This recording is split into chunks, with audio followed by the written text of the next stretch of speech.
ఇక్కడ హాస్పిటల్లో ఒక యంగ్స్టర్ బహుశా 20-25 ఏళ్ళు ఉంటాయేమో తన పిల్లాడికి. ఆ 20 ఏళ్ల పిల్లాడిని ఎందుకు నిర్దాక్షిణ్యంగా కొట్టారో కూడా తెలియదు. కేవలం ఎన్నికల్లో వైఎస్ఆర్ కాంగ్రెస్ పార్టీకి తరఫున తాను ఓటు వేశాడని వైఎస్ఆర్ కాంగ్రెస్ పార్టీకి సంబంధించిన కుటుంబానికి చెందిన వ్యక్తిని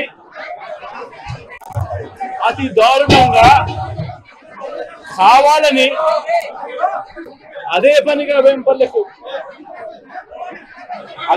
ఒక వెహికల్లో వచ్చి దారిలో పోతా ఉన్న పిల్లోడిని బైక్ ఆపి నిర్దాక్షిణ్యంగా కొట్టి హాస్పిటల్ పాలు చేస్తా ఉంటే ఏమి సాధిస్తా ఉన్నారు?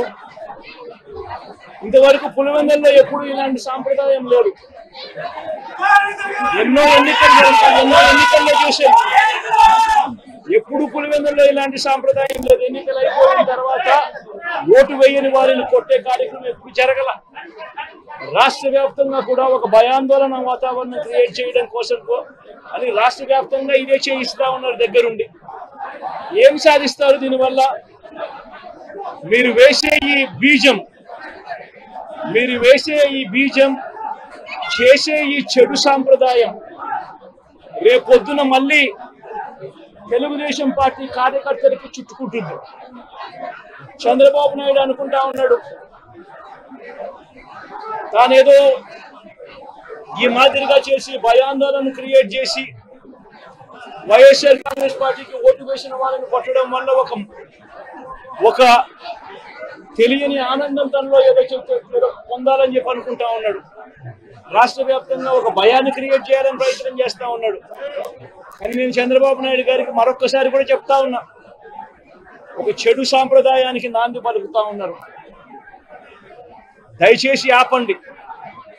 ఆపకపోతే మాత్రం ఎల్లకాలం మీరే అధికారంలో ఉండరు.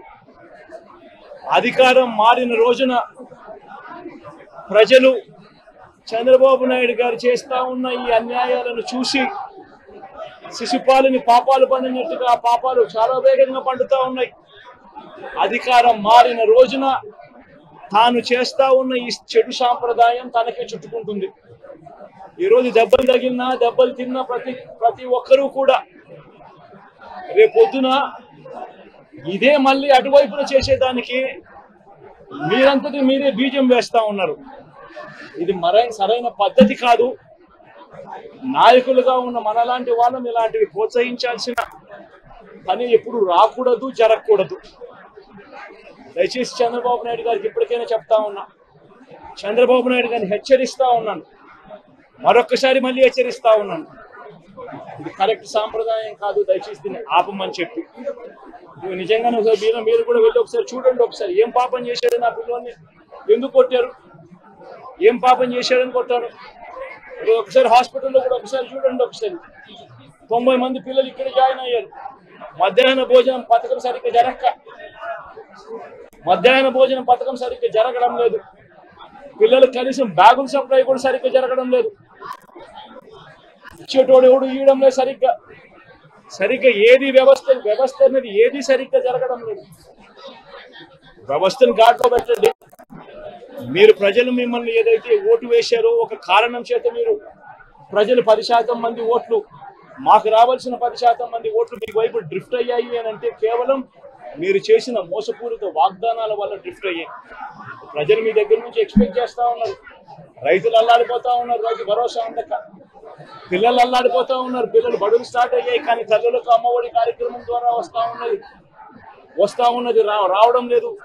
తల్లులు ఎదురుగా ఆశగా ఎదురు చూస్తా ఉన్నారు. వాళ్ళని చూసుకోండి. అక్క చెల్లెమ్మలకి ఇస్తామన్నారు నెల 1500 రూపాయలు, అది ఇచ్చే కార్యక్రమం చూసుకోండి. ఇంటింటికి ఉద్యోగం అన్నారు, ఉద్యోగం ఇవ్వకపోతే 3000 రూపాయలు ప్రతి ఇంటికి నిరుద్యోగ వృత్తి అన్నారు.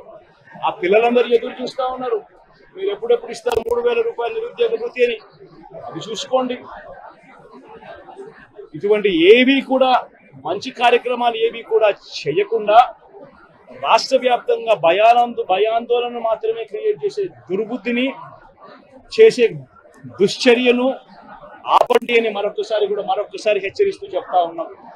శిశుపాలను పాపాలు పండినట్టుగా వేగంగా జరుగుతా ఉన్నాయి. తన పాపాలు పండడం అన్నది కూడా తను మర్చిపోతున్న సందర్భంగా మరొకసారి చెప్తా ఉన్నాం.